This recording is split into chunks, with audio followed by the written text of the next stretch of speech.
Dear students, स्वागत है आपके अपने यूट्यूब चैनल विद्या के वर्कशॉप में। आज के इस वीडियो में हम लोग परिमेय और अपरिमेय संख्याओं की पहचान करना सीखेंगे। परिभाषा सिर्फ रट लेने से काम नहीं चलेगा, क्योंकि ऑब्जेक्टिव सवाल बनाने के लिए आपको परिभाषा की समझ होनी चाहिए।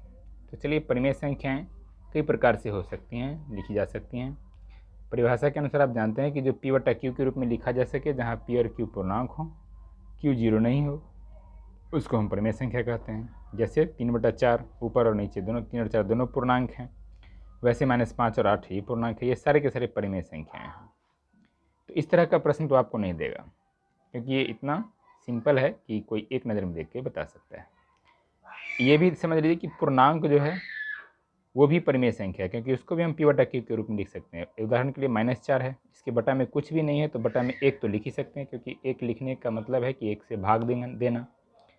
बटा में 1 लिखने का मतलब 1 से भाग देना हो गया, और 1 से भाग देने से कोई फर्क नहीं पड़ता है, इसलिए हम -4 को -4/1 लिख सकते हैं। वैसे -3 को -3/1 लिख सकते हैं, यानी ये भी P बटा Q के रूप में आ गया, यानी ये भी परिमेय संख्याएं हैं।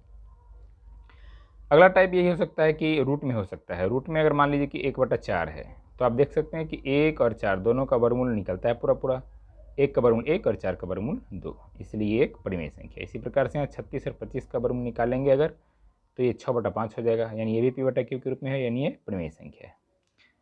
75/48 में आप देख सकते हैं कि 75 और 48 दोनों में से किसी का वर्गमूल पूरा नहीं निकलता है, लेकिन ये ध्यान देने वाली बात ये है कि ये अभी सिंपलेस्ट फॉर्म में नहीं है, यानी कि इसमें अभी भाग लगा करके हम इसको सरलतम रूप में बदल सकते हैं। 75 और 48 में आप गौर करके देखेंगे तो कॉमन फैक्टर है 3, जिससे अगर भाग कर दें 75 और 48 दोनों को, तो 75 को भाग करेंगे तो क्या हो जाएगा, 3 से काटेंगे अगर ऊपर नीचे, तो ये ऊपर हो जाएगा 25 और नीचे हो जाएगा 16।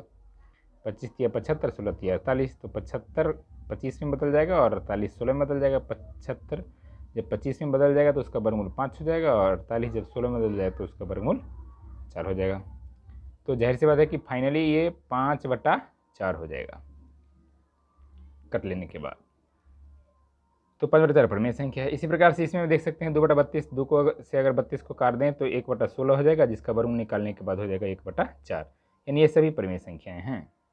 नेक्स्ट आप देख सकते हैं इसमें √2 देख सकते हैं, अगर कट जाता है √2 से √2 कट जाएगा तो 7/5 परिमेय संख्या है। इसी प्रकार से इसमें देखिए 3√8 है और 7√2 है, तो आप सोचेंगे कि ये तो भाई नहीं कटने वाला है, लेकिन ये भी कट जाएगा। आप देख सकते हैं कि √8 है और √2 है, दोनों पर एक साथ अगर हम रूट चढ़ा देते हैं तो 2 चौका 8 कट जाएगा, 4 हो जाएगा वर्गमूल में। 4 का वर्गमूल पूरा निकलता है, जो कि 2 होता है, इसलिए ये परिमेय संख्या में बदल जाएगा। वैसे ही 27 √48 है, तो इसमें भी आप पूरा का रूट चढ़ाएंगे तो फिर इसके बाद 27 और 48 हो जाएगा। इस टाइप का ये बदल जाएगा, ये कट जाएगा 27 और 48 3 से, तो 3 से काटने का बाद 9 हो जाएगा और ये 16 हो जाएगा। 9 का वर्गमूल 3 और 16 का वर्गमूल 4, यानी फाइनली 3/4 हो जाएगा, जो कि एक परिमेय संख्या है। मतलब कि बिना सरल किए हुए हम निर्णय नहीं ले सकते हैं कि परिमेय संख्या है या अपरिमेय संख्या है कोई संख्या। जैसे इसी में देख लीजिए, पाई से पाई कट जाएगा तो 7/3 होगा, जो परिमेय संख्या है। इसमें आप ध्यान से देखिए तो 2 + 3√2 है और 4 + 6√3 है, 2 है। आप देख सकते हैं कि सीधे सीधे से तो नहीं काटेंगे, लेकिन हम इसको अगर कॉमन ले लें, 6 और 4 दोनों में से 2 कॉमन हो जाएगा, और 2 कॉमन लेने के बाद क्या बचेगा ये, तो आप देख सकते हैं कि ये हो जाएगा 2 + 3√2, सही है। नीचे अगर हम 2 कॉमन ले लेते हैं तो ये हो जाएगा 2 + 3√2। आप देख सकते हैं 2 + 3√2 कर दिया, तो फाइनली 1/2 हो जाएगा, जो कि एक परिमेय संख्या है। 625 है, अगर इसका रूट में दिया हुआ है तो वर्गमूल इसका निकलता है पूरा, इसलिए ये भी एक परिमेय संख्या है। ये भी देख सकते हैं इसका घनमूल निकल जाता है पूरा, इसलिए 125 का घनमूल 5 होता है, तो ये भी एक परिमेय संख्या है, कहीं 5/1 लिखेंगे। वैसे ही 25 हो जाएगा इसका वर्गमूल, तो 25/1 लिख देंगे, जो कि परिमेय संख्या है। इसमें ध्यान दीजिए a + b × a - b के फॉर्म में है, तो इसको अगर हम लोग a + b × a - b वाला फॉर्मूला लगाएंगे तो a² - b² होता है, यानी √3 इसका स्क्वायर और -√2 इसका स्क्वायर, तो स्क्वायर से रूट खत्म तो 3 हो गया, -2 यानी 1 एक परिमेय संख्या है। तो आप देख सकते हैं ये भी एक परिमेय संख्या है।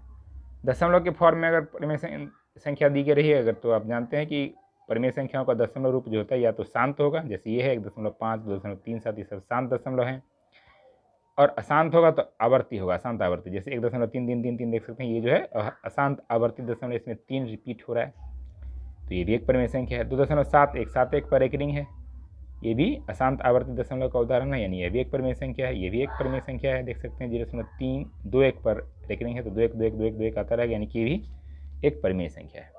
इस प्रकार से आप परिमेय संख्याओं की पहचान आसानी से कर सकते हैं। अगले वीडियो में हम लोग अपरिमेय संख्याओं की पहचान करना सीखेंगे। आज के इस वीडियो में इतना ही।